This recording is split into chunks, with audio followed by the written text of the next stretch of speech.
Alors que les disciples passaient du temps avec Jésus, ils furent émerveillés par ses paroles et ses œuvres. L'éclat du royaume qu'il avait proclamé dans le sermon sur la montagne cherchait encore à pénétrer les sombres recoins de leurs esprits. Toujours influencés par le désir de grandeur terrestre, les disciples dirigèrent leurs pensées vers les positions qu'ils pourraient occuper dans le royaume du ciel. Cela amena naturellement une autre discussion. Or, une pensée leur vint à l'esprit, savoir lequel d'entre eux était le plus grand. Pourquoi ? Ils furent enthousiastes devant la puissance de Dieu manifestée en Jésus, mais ils n'avaient pas encore embrassé sa croix. Ils étaient effrayés de lui demander la signification de la croix parce qu'ils pressentaient qu'elle allait décevoir leurs espoirs. Et tous furent frappés de la grandeur de Dieu.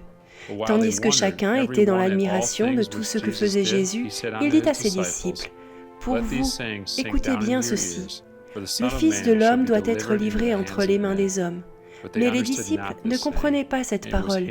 Elle était voilée pour eux, afin qu'ils n'en eussent pas le sens, et ils craignaient de l'interroger à ce sujet. Jésus perçut leurs aspirations à la grandeur, et prit un petit enfant, l'entoura de ses bras, et leur dit, « Quiconque reçoit en mon nom ce petit enfant me reçoit moi-même, et quiconque me reçoit, reçoit celui qui m'a envoyé. Car celui qui est le plus petit parmi vous tous, c'est celui-là qui est grand. » L'enfant innocent n'avait aucun désir de grandeur nationale. Dans la simplicité de sa compréhension, il répondit simplement au toucher chaleureux et tendre du Maître. C'était ici la définition de la grandeur dans son royaume. Un amour simple, durable et confiant pour le Maître. L'innocence des disciples avait été emportée par l'ambition et les déceptions de la vie. Mais Jésus était venu pour leur rendre l'innocence de l'enfance, combinée avec la sagesse des années. Les disciples avaient appris à aimer Jésus. Chaque jour, ils virent sa compassion et son amour pour les gens et entendirent les choses merveilleuses qu'il partageait au sujet de son Père. Un jour, après une longue période de labeur, Jésus envoya ses disciples dans un village de Samarie afin de chercher de quoi se loger pour la nuit. Lorsque le temps où il devait être enlevé du monde approcha, Jésus prit la résolution de se rendre à Jérusalem. Il envoya devant lui des messagers qui se mirent en route et entrèrent dans un bourg des Samaritains pour lui préparer un logement. Mais on ne le reçut pas, parce qu'il se dirigeait sur Jérusalem. Lorsque les disciples virent comment les Samaritains traitèrent leur maître, ils furent indignés par le manque d'hospitalité.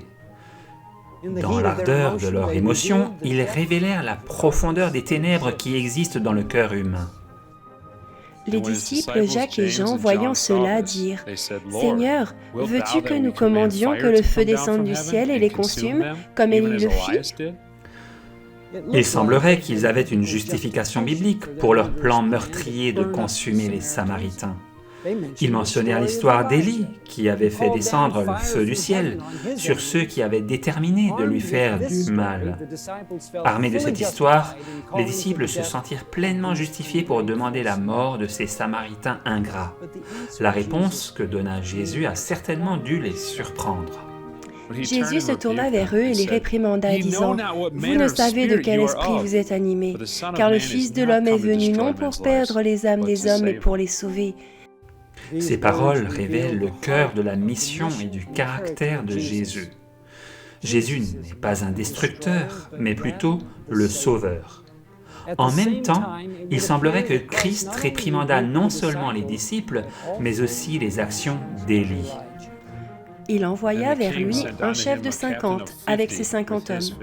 Ce chef monta auprès d'Élie, qui était assis sur le sommet de la montagne, et il lui dit « Homme de Dieu, le roi a dit, descends. » Élie répondit au chef de 50 « Si je suis un homme de Dieu, que le feu descende du ciel et te consume, toi et tes 50 hommes. » Et le feu descendit du ciel et les consuma, lui et ses 50 hommes. Une lecture superficielle de cette histoire semble indiquer que même si Jésus vint sur la terre pour sauver la vie des hommes, Dieu, dans l'Ancien Testament, était tout à fait disposé à brûler vifs les hommes qui osaient capturer son prophète. Jésus a-t-il uniquement repris la haine des disciples pour avoir voulu détruire les Samaritains ? En fait, la réponse que donne Jésus à ses disciples au sujet de sa mission semble indiquer que sa réprimande s'adressait également à Élie. Comment Jésus pouvait-il reprendre ses disciples en disant que sa mission consistait à sauver les hommes, puis expliquer ensuite que dans certains cas, il les détruirait?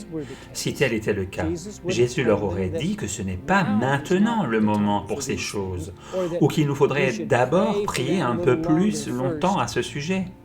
Jésus ne donne aucun signe de rétribution remise à plus tard. Il ne prêche que le salut des hommes, contrairement à leur destruction.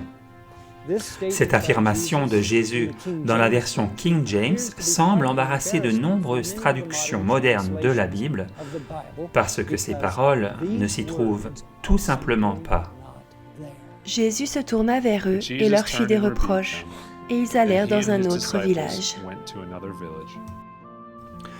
Jésus se tourna vers eux et leur fit des reproches, et ils allèrent dans un autre village, Bible en français courant. Le fait d'avoir cette omission dans ces diverses traductions implique des ramifications importantes dans la compréhension du caractère de Dieu. Une question essentielle qu'il faut se poser est la suivante. Qui fit descendre le feu du ciel sur ces hommes? Il nous faut remonter un peu plus loin dans l'histoire d'Élie, vers quelque chose d'important que Dieu lui montra après sa grande victoire sur le mont Carmel. L'Éternel dit, « Sors et tiens-toi dans la montagne devant l'Éternel. » Et voici l'Éternel passa. Et devant l'Éternel, il y eut un vent fort et violent qui déchirait les montagnes et brisait les rochers. L'Éternel n'était pas dans le vent. Et après le vent, ce fut un tremblement de terre. L'Éternel n'était pas dans le tremblement de terre. Et après le tremblement de terre, un feu. L'Éternel n'était pas dans le feu. Et après le feu, un murmure doux et léger. Qu'est-ce que Dieu voulait enseigner à Élie?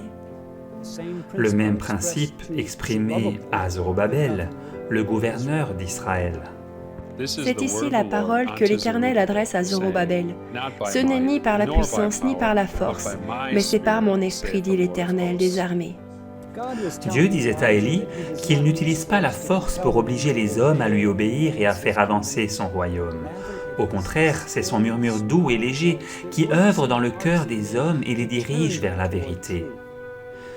Il est contradictoire pour Dieu de dire à Élie qu'il n'est pas dans le feu, puis de se retourner et brûler 102 hommes, 2 capitaines de 50, pour avoir voulu capturer Élie. Il est vrai que Dieu envoya un feu pour consumer le sacrifice sur le mont Carmel. Mais ce feu ne fut pas envoyé pour détruire la vie des hommes, mais pour la sauver. Lorsqu'Élie commanda au feu du ciel de descendre sur ces hommes, il lui avait déjà été montré que Dieu n'était pas dans un feu pour contraindre ou forcer les hommes à se soumettre. La soumission obséquieuse du troisième chef de 50 n'était pas la soumission que Dieu demandait. Akazia envoya de nouveau un troisième chef de 50 avec ses 50 hommes. Le troisième chef de 50 monta, et à son arrivée, il fléchit les genoux devant Élie et lui dit en suppliant, « Homme de Dieu, que ma vie, je te prie, et que la vie de ces 50 hommes, tes serviteurs, soit précieuse à tes yeux. » Cet homme s'est-il prosterné avec respect devant le Dieu d'Élie parce qu'il l'aimait et voulait l'adorer? Certainement pas. Il était terrifié à l'idée de mourir et le suppliait de lui laisser la vie.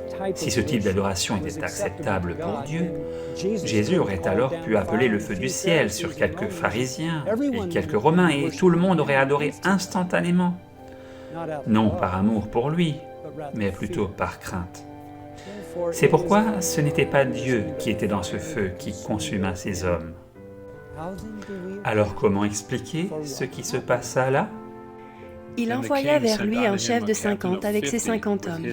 Ce chef monta auprès d'Élie, qui était assis sur le sommet de la montagne, et il lui dit, « Homme de Dieu, le roi a dit, descends. » Élie répondit au chef de 50, « Si je suis un homme de Dieu, que le feu descende du ciel et te consume, toi et tes 50 hommes. » Et le feu descendit du ciel et le consuma, lui et ses 50 hommes. Le chef et ses hommes étaient sous l'autorité du roi d'Israël qui avait demandé de l'aide de Baal-Zébub, le dieu d'Écron, un faux dieu inspiré par Satan.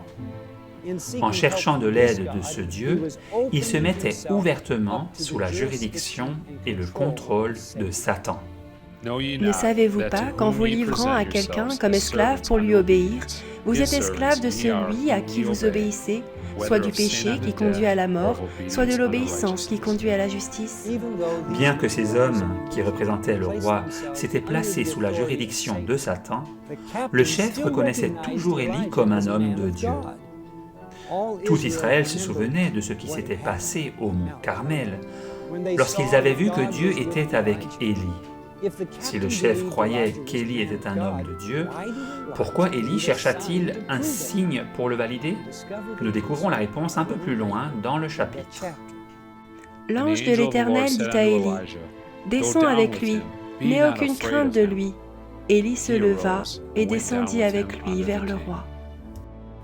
Il fut dit à Élie de ne pas être effrayé.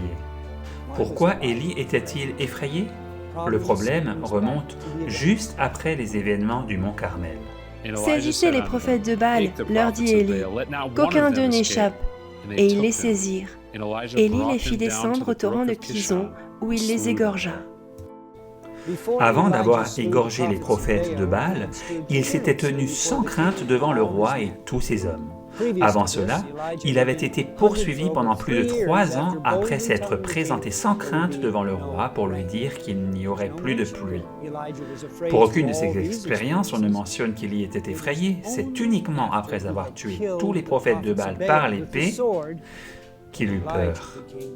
Jézabel envoya un messager à Élie pour lui dire « Que les dieux me traitent dans toute leur rigueur, si demain, à cette heure, je ne fais de ta vie ce que tu as fait de la vie de chacun d'eux. » Élie, voyant cela, se leva et s'en alla pour sauver sa vie. Il arriva à Beersheba, qui appartient à Juda, et il y laissa son serviteur. Il semblerait qu'il existe un principe inverse en rapport avec la règle d'or, et elle s'énonce ainsi. Les mauvaises choses que vous faites aux autres, vous craindrez qu'elles vous seront faites. Ce fut certainement l'expérience de Caïn. Caïn dit à l'Éternel, « Mon châtiment est trop grand pour être supporté. Voici, tu me chasses aujourd'hui de cette terre.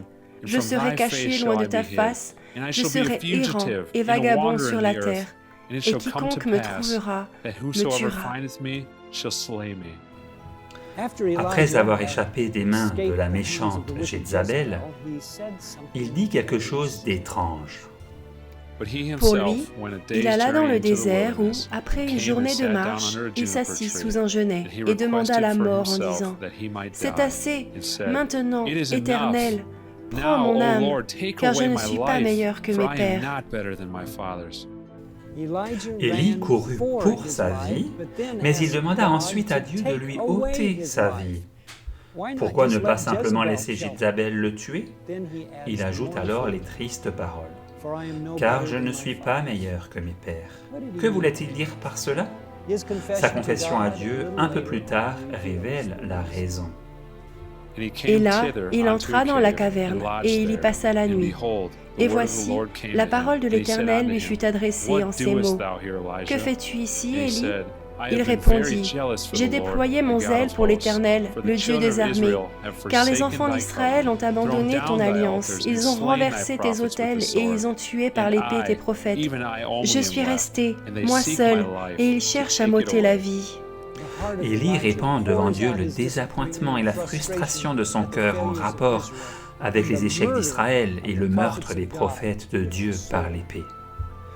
Élie avait espéré que la nation se rallierait à lui et que, menacé par Jézabel, tout le monde se tiendrait avec lui pour déjouer son plan. Mais il se retrouva seul. Il semblait que tout était en vain. Sa motivation pour avoir tué les prophètes de Baal est révélée. Ils avaient tué les prophètes de Dieu par l'épée. La punition pour idolâtrie donnée dans la loi de Moïse était la mort par lapidation et non par l'épée. Nous traiterons de la punition par lapidation dans un autre chapitre, mais il nous faut retenir qu'Élie n'a pas suivi le processus décrit dans les Écritures en rapport avec l'idolâtrie.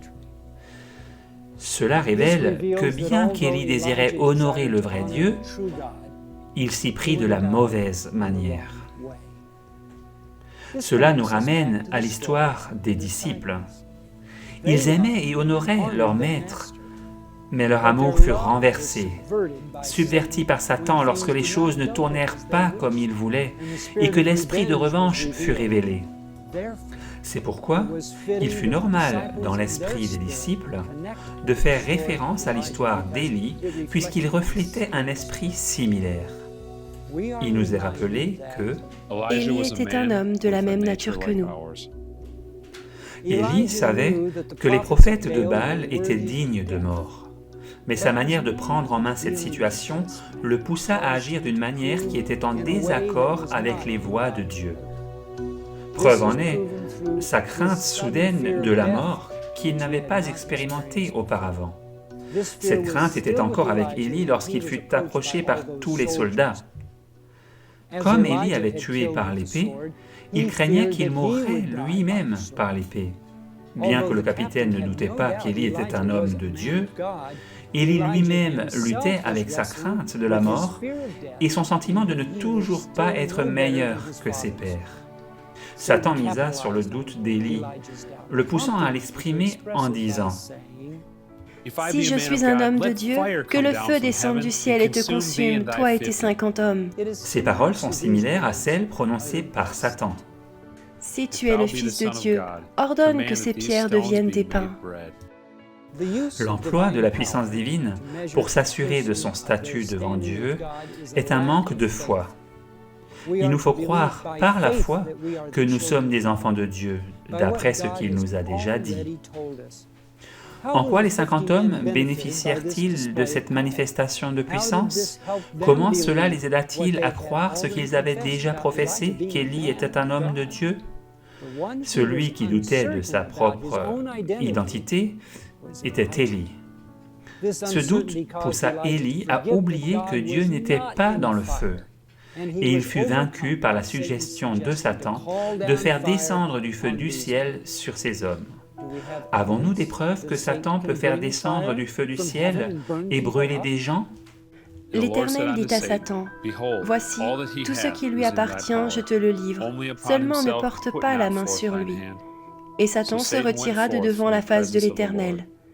Il parlait encore lorsqu'un autre vint et dit, « Le feu de Dieu est tombé du ciel, a embrasé les brebis et les serviteurs, et les a consumés, et je me suis échappé, moi seul, pour t'en apporter la nouvelle. » Il subsiste encore quelques questions. Si Satan trompa Élie en le poussant à douter de lui-même, comment se pouvait-il que dans le chapitre juste après, Élie pût être translaté au ciel? Il semble absurde de penser qu'une erreur aussi importante au terme de sa vie terrestre puisse être récompensée par un passage direct au ciel et à la vie éternelle. Lorsque nous considérons Jean le Baptiste, nous voyons pourtant qu'il douta de la messianité de Jésus juste avant sa mort. Jean, ayant entendu parler dans sa prison des œuvres du Christ, lui fit dire par ses disciples, « Es-tu celui qui doit venir, ou devons-nous en attendre un autre ?» La Bible ne nous révèle pas la réaction de Jean, mais en considérant la manière dont Jésus parla de lui, il semble évident que Jean vainquit ses doutes et fut préparé pour le martyre. En effet, Jésus dit « Et si vous voulez le comprendre, c'est lui qui est l'Élie qui devait venir. » Il nous est aussi dit « Il, Jean, marchera devant Dieu avec l'esprit et la puissance d'Élie. » Jean le Baptiste fit une grande œuvre pour Dieu, puis traversa une crise majeure dans sa vie de foi, crise qu'il surmonta, ce qui le prépara à affronter la mort. C'est ici le même esprit que celui d'Élie, qui fit une grande œuvre pour Dieu, puis traversa une crise majeure dans sa vie de foi vers la fin de son ministère. Élie vainquit le doute quant à lui-même, ce doute qui avait causé la mort de 100 personnes. Ceci était une leçon précieuse pour nous tous, nous enseignant que le juste vivra par la foi et non par les mérites de ses accomplissements. La translation d'Élie après un tel échec majeur nous donne à tous un grand espoir. Nous pouvons aussi être translatés après avoir réalisé combien nous sommes faibles et désemparés. Réjouissons-nous que le salut est dans les mérites du Christ seul et non dans les prétendues œuvres des prophètes super-héros qui peuvent détruire les autres au nom de Dieu tout en se défendant eux-mêmes. L'autre question qui doit être considérée est de savoir pourquoi Dieu a-t-il permis à ces hommes d'être détruits par le feu de Satan? Étant donné que ces hommes étaient les serviteurs du roi d'Israël qui s'étaient mis au service de Baal-Zébub, le dieu d'Écron, ils n'avaient aucune défense contre le destructeur. Comme Satan eut accès à ces hommes, il lui fallait les tuer de façon à laisser croire que c'était Dieu qui l'avait fait. C'était presque la tromperie parfaite. Commettez les actes et laissez croire au monde que Dieu se sert du feu pour détruire. Les craintes d'Élie furent exploitées par Satan pour obtenir l'alibi dont il avait besoin. Ce plan eut beaucoup de succès, puisque la plupart des gens pensent que ce fut Dieu qui brûla ces hommes, mais heureusement, Jésus nous dit que ce n'est pas là son esprit. Il est le sauveur et non le destructeur. Combien il est merveilleux de savoir que notre précieux Sauveur, qui prit ce petit enfant dans ses bras et nous révéla la grandeur de son royaume, est un Sauveur en qui nous pouvons nous reposer en toute confiance. Il ne nous fera aucun mal parce que Jésus n'est pas le brigand qui ne cherche qu'à voler, tuer et détruire, mais le bon berger qui donne sa vie pour les brebis. Il conduit ses brebis près des eaux paisibles et ne les torture pas à mort. Il y a pourtant plus à dire sur le sujet du feu avant de pouvoir être certain que notre Père dans le ciel est vraiment quelqu'un de qui nous n'avons pas besoin d'avoir peur.